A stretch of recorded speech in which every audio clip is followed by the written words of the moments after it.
Buongiorno a tutti, oggi è la giornata nazionale del dialetto e della lingua locale e questo video lo registro un po' di corsa perché mi sono riuscito a procurare solo ora quello che mi serviva per registrare il video, ossia il famoso Topolino che è stato pubblicato in alcuni dialetti italiani, in occasione proprio di questa giornata. La pubblicazione è avvenuta il 15, ma ovviamente il video lo faccio oggi perché è la giornata.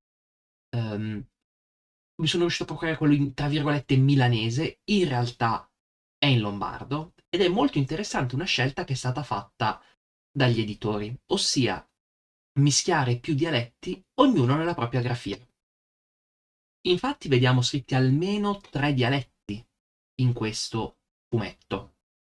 Vediamo qui gli esempi. Abbiamo nella prima vignetta un dialetto di tipo bergamasco. Sembra un po' di transizione verso il milanese, ma comunque abbastanza bergamasco. Poi vediamo nella seconda vignetta invece proprio una conversazione in 2 dialetti differenti. Vediamo quello della banda Bassotti che parla in un generico dialetto occidentale che non saprei bene identificare, mentre invece Zio Paperone parla in un corretto milanese. E questa sarà proprio la tematica che va avanti in tutto il fumetto. I bergamaschi si vedono molto poco, devo dire, ma per il resto Zio Paperone e vicini parlano un buon milanese. Devo dire, non ho trovato alcun errore né cose problematiche, ci sono delle scelte che io non avrei fatto, ma si vedono anche delle scelte proprio di finezza, addirittura per esempio Surpadrun invece di Shurpadrun, che è una cosa che anticamente si faceva, è proprio una finezza.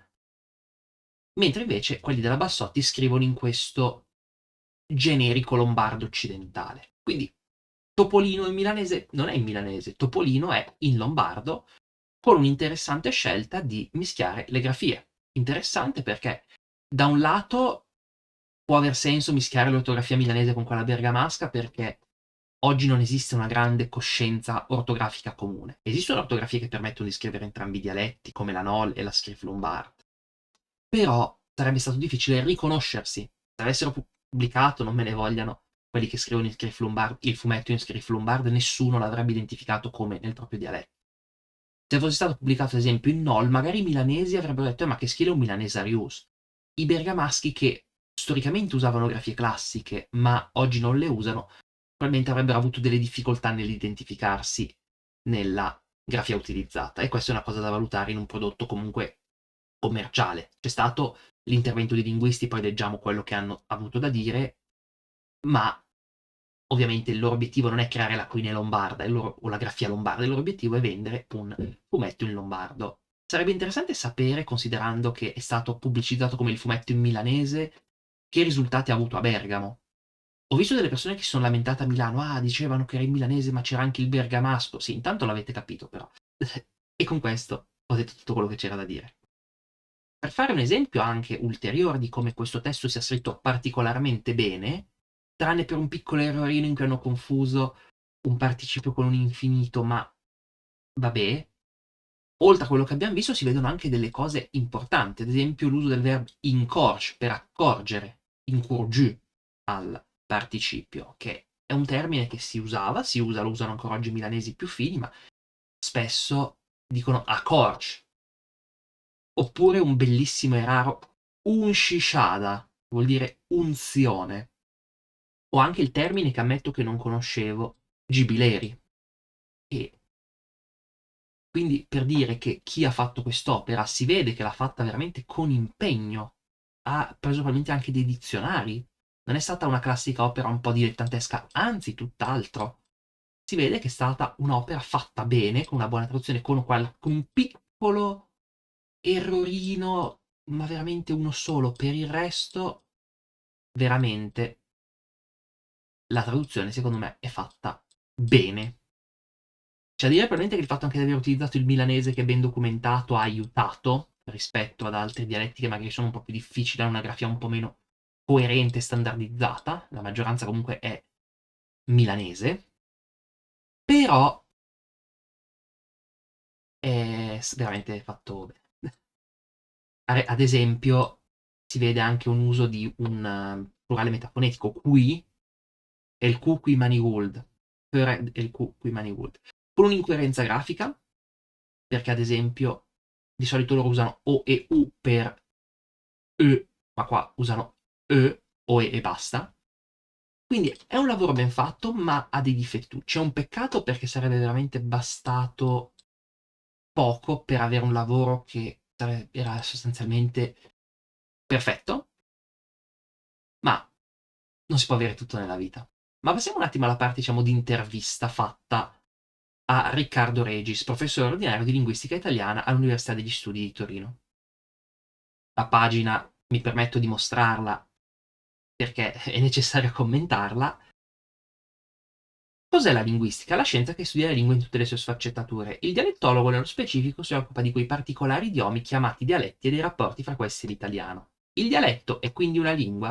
Il dialetto è un sistema linguistico a tutti gli effetti che, al pari della lingua, manifesta regole specifiche a livello fonetico, morfologico, sintattico e lessicale.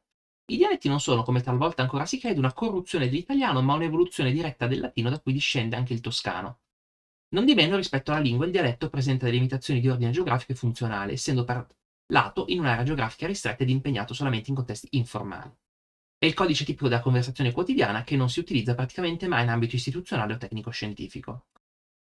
Sul tema vi dirò di guardare il video che uscirà tra qualche settimana sulla diglossia e sul bilinguismo, perché molte delle cose che andrebbero dette qui le dirò lì, quindi non voglio neanche tanto ripetermi. Il fatto è che la contestualizzazione informale e il contesto geografico limitato non sono innati in una lingua.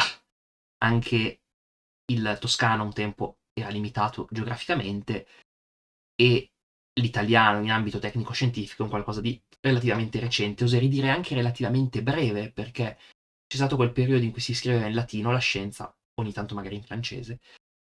Poi si è passati un breve periodo in cui si scrive in italiano e al giorno d'oggi la lingua di elezione è l'inglese.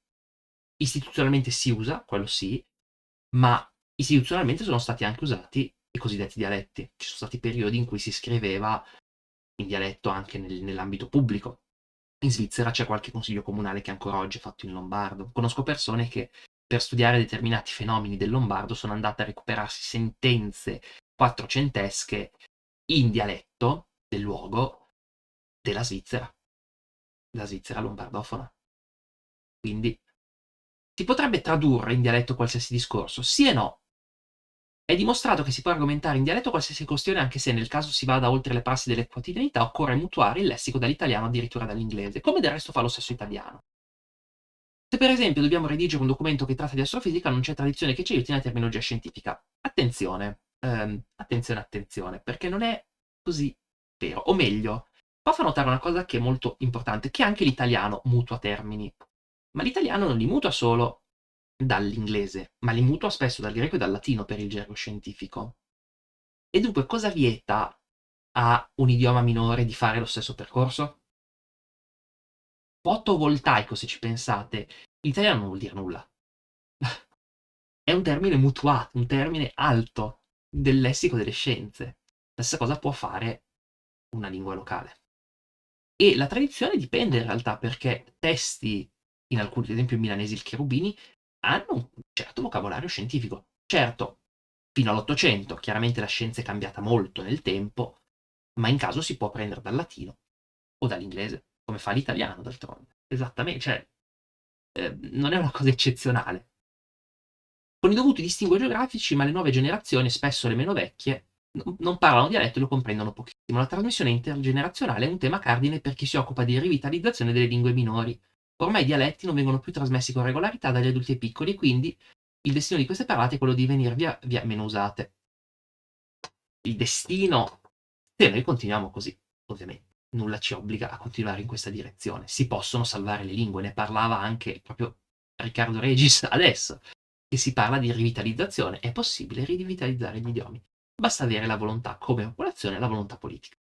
Passiamo poi alla seconda pagina dell'intervista. E ci si chiede quanti dialetti esistono in Italia. È impossibile rispondere. Con un ragionamento particolaristico potremmo dire senza sbagliare che ogni comune o addirittura borgata ne ha uno, ma bisogna fare un'astrazione rispetto alle molteplicità del reale. Identificano quindi delle caratteristiche che sono comuni a varietà diverse in uno stesso tipo dialettale, ad esempio è facile distinguere il torinese dal milanese, ma tra Torino e Milano si parlano varietà di transizione, che manifestano fenomeni propri del piemontese accanto a fenomeni propri del lombardo.